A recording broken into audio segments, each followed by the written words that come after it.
नमस्कार मुलांनो.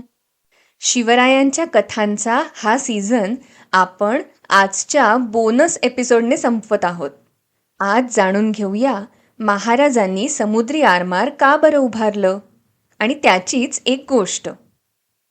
त्या काळात एक गोष्ट शिवाजी महाराजांच्या मनाला वारंवार टोचत होती की जरी डोंगरावरचे किल्ले आपल्या ताब्यात असले तरी समुद्रावर जर दुसऱ्यांचं राज्य असेल तर स्वराज्य अपूर्ण राहणार. कारण समुद्र म्हणजे व्यापाराची वाहिनी, परकीय मदतीचा मार्ग आणि शत्रूच्या आक्रमणाचा एक सोपा दरवाजा. ज्याच्या हातात समुद्र त्याच्या हातात व्यापार, आणि ज्याच्या हातात व्यापार त्याच्या हातात संपत्ती, आणि हीच संपत्ती म्हणजे राज्याची ताकद. त्यावेळी गोव्यावर पोर्तुगीजांचा दबदबा होता, तर मुंबईत इंग्रजांनी आपला पाया रोवायला सुरुवात केली होती आणि जंजिऱ्याच्या सिद्धीने कोकण किनाऱ्यावर आपला ताबा मिळवण्यास सुरुवात केली होती. त्यामुळे शिवाजी महाराजांना स्पष्ट दिसत होतं की जर समुद्र सुरक्षित नसेल तर कोकणातील गावं, व्यापार आणि लोकांचं जीवन कधीही धोक्यात येऊ शकतं. आणि म्हणूनच त्यांनी ठरवलं की जसा त्यांनी सह्याद्रीत किल्ल्यांचा अभेद्य पट्टा उभा केला तसाच समुद्रातही किल्ला उभा करायचा. 1664 साली मालवण जवळील कुर्टे बेटाची पाहणी करून राजांनी ठरवलं की इथे असा समुद्र किल्ला बांधायचा जो समुद्राच्या लाटांवर उभा राहील आणि जो शत्रूचा थरकाप उडवेल. सुरत लुटीतून मिळालेल्या प्रचंड संपत्तीचा काही प्रमाणात उपयोग महाराजांनी या सागरी किल्ल्याच्या उभारणीसाठी करायचं ठरवलं आणि मग 25 नोव्हेंबर 1664 रोजी त्या किल्ल्याच्या बांधकामाची सुरुवात झाली. हजारो कामगार, शेकडो गवंडी, लोहार आणि कोळी बांधव दिवस रात्र मेहनत करू लागले आणि 3 वर्षांच्या अथक परिश्रमानंतर 1667 मध्ये तो भक्कम समुद्र किल्ला तयार झाला, ज्याचं नाव ठेवलं गेलं सिंधुदुर्ग. पण फक्त किल्ला बांधून शत्रूला रोखता येणार होतं का? तर नाही. म्हणून शिवरायांनी कोळी, भंडारी आणि अनुभवी दर्यावर्दी लोकांना एकत्र करून आरमार उभारायला सुरुवात केली. किनाऱ्यावर छोट्या छोट्या खाड्यांमध्ये अनेक गुराब, गलबतं बांधायला सुरुवात केली. गुराब म्हणजे मोठं युद्धनौकेचं जहाज आणि गलबत म्हणजे गुराबापेक्षा लहान आणि वेगवान जहाज. दारुगोळा, तोफा आणि नावाड्यांचं प्रशिक्षण यावर विशेष लक्ष दिलं गेलं. कारण महाराजांना ठाऊक होतं की समुद्र जिंकायचं असेल तर शत्रूपेक्षा वेगवान आणि एक पाऊल पुढेच राहावं लागेल. कोकण किनाऱ्याजवळचा जंजिरा नावाचा जलदुर्ग सिद्धींच्या ताब्यात होता. हे सिद्धी मूळ आफ्रिकन वंशाचे होते. त्यांनी या किल्ल्याच्या बळावर समुद्रावर आपला मोठा प्रभाव निर्माण केला होता आणि जंजिऱ्याचा हा सिद्धी मराठ्यांचा कट्टर शत्रू होता. त्याला मुंबईतून इंग्रजांची मदतही मिळत असे.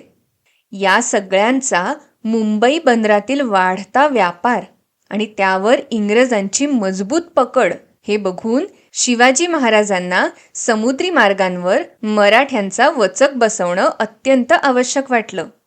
त्यासाठी त्यांनी खांदेरी नावाचं लहानसं पण महत्त्वाचं बेट या कामाला निवडलं. कारण ते बेट म्हणजे मुंबईकडे जाणाऱ्या जहाजांवर लक्ष ठेवण्यासाठी आणि शत्रूंना थोपवण्यासाठी एक मोक्याची जागा होती. 1672 साली महाराजांनी आपल्या आरमाराच्या मदतीने बेटावर काम सुरू केलं. पण त्यामुळे काय झालं, मुंबईत बसलेल्या इंग्रजांना भीती वाटू लागली. मराठे समुद्रावर सुद्धा राज्य करू लागले तर त्यांच्या व्यापारावर परिणाम होईल अशी. त्यामुळे महाराजांनी जरी खांदेरीला किल्ला उभारण्याचा प्रयत्न केला तरी इंग्रजांच्या जोरदार विरोधामुळे तो त्यावेळेस मात्र पूर्ण झाला नाही. पण मुलांनो, शिवाजी महाराज कोणतीही योजना सोडून देत नसत, तर योग्य वेळ येईपर्यंत थांबत आणि नंतरच पाऊल उचलत. 27 ऑगस्ट 1679 रोजी मराठे नीट नियोजन करून अचानक खांदेरी बेटावर उतरले. गलबत आणि गुराबाचा वापर करून सुरुवातीला सुमारे 400 मावळ्यांना बेटावर उतरवण्यात आलं. त्यांनी 6 तोफा सुद्धा बरोबर आणल्या होत्या. या पटापट केलेल्या हालचालींमुळे खांदेरी बेट मावळ्यांच्या झटकन ताब्यात आलं. मग लगोलग तिथे आधीच्या योजनेनुसार किल्ल्याच्या बांधकामास सुरुवात केली गेली. जवळच्या थळ या गावातून दगड, लाकूड, अन्नधान्य, दारुगोळा आणि मजूर आणण्यात आले आणि समुद्रात किल्ला उभारण्याचं काम सुरू झालं. या मोहिमेचं नेतृत्व करत होते छत्रपती शिवाजी महाराजांच्या आरमाराचे पहिले सुभेदार मायाजी भाटकर म्हणजेच मायनाक भंडारी.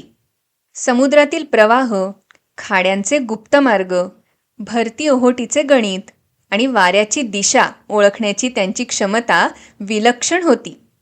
आणि त्यांनी खांदेरीच्या या मोहिमेत फक्त संरक्षणाची जबाबदारी घेतली नाही, तर संपूर्ण आरमारी नियोजन, रसद पुरवठा, गलबतांची हालचाल आणि तोफांची मांडणी यांचं नियोजन स्वतःच्या नेतृत्वाखाली केलं.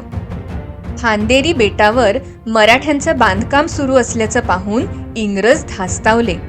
त्यांनी थळ इथून होणाऱ्या रसद पुरवठ्याला विरोध केला आणि स्पष्ट इशारा दिला की हे बेट आमच्या हद्दीत येतं आणि तुम्ही त्वरित निघून जा. पण मायनाक भंडारी यांनी ठामपणे सांगितलं की मी छत्रपती शिवाजी महाराजांचा सेवक असून फक्त त्यांचीच आज्ञा मानतो आणि बांधकाम थांबवणार नाही. मग इंग्रजांनी महाराजांशी उघड युद्ध पुकारलं. त्यांनी एनलाईन डॅनियल ह्युजेस या अधिकाऱ्याच्या नेतृत्वाखाली 3 मोठी जहाजं पाठवून नाकेबंदी सुरू केली. पण मायनाक भंडारी यांनी लहान वेगवान गलबतांचा वापर करून रात्रीच्या अंधारात आणि वादळी हवामानाचा फायदा घेत रसद आणि 8 गुराबांची कुमक बेटावर पोहोचवली. त्यामुळे डॅनियल ह्युजेस आणि ब्रिटिश आरमाराला मायनाक भंडारी यांच्या गनिमी काव्यामुळे माघार घ्यावी लागली. पण पुढे काही दिवसातच म्हणजेच 19 सप्टेंबर 1679 रोजी समुद्रात मोठी लढाई सुरू झाली.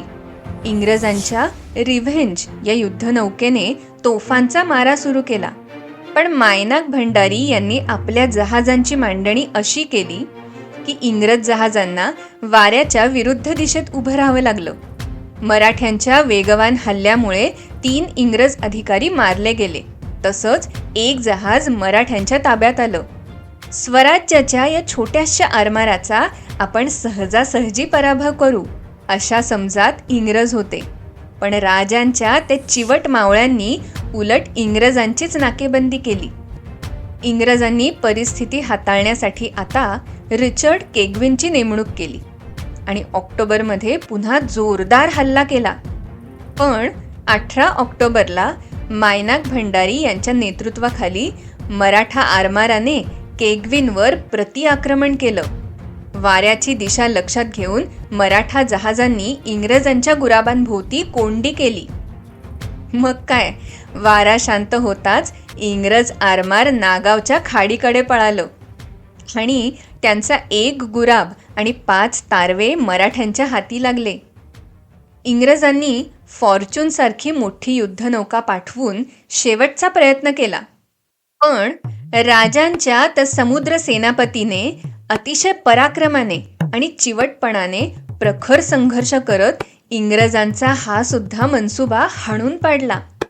त्यांनी इंग्रज जहाजांना जवळ येऊच दिलं नाही आणि शेवटी डेप्युटी गव्हर्नर जॉन चाइल्ड या इंग्रजाने अण्णाजी पंडितांची तह करून खांदेरीवरील मराठ्यांचं स्वामित्व मान्य केलं आणि आपल्या अधिकाऱ्यांची सुटका करून घेतली.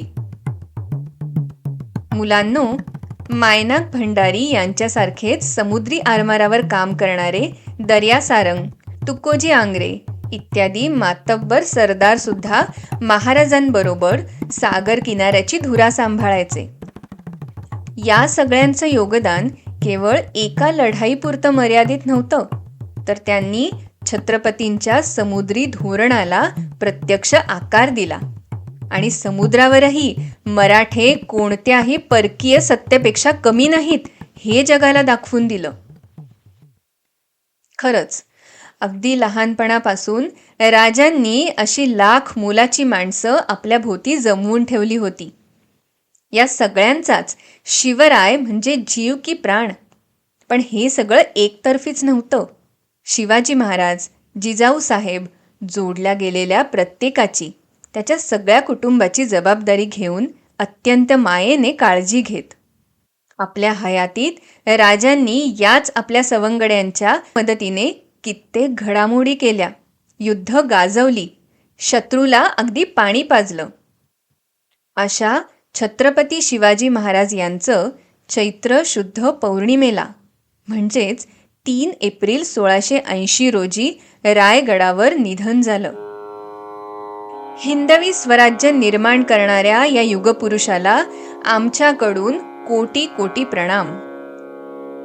शिवरायांचे 8वावे रूप, शिवरायांचा 8वावा प्रताप, शिवरायांचा 8वावा साक्षेप भूमंडळी, निश्चयाचा महामेरू, बहुत जनांसी आधारू, अखंड स्थितीचा निर्धारू, श्रीमंत योगी,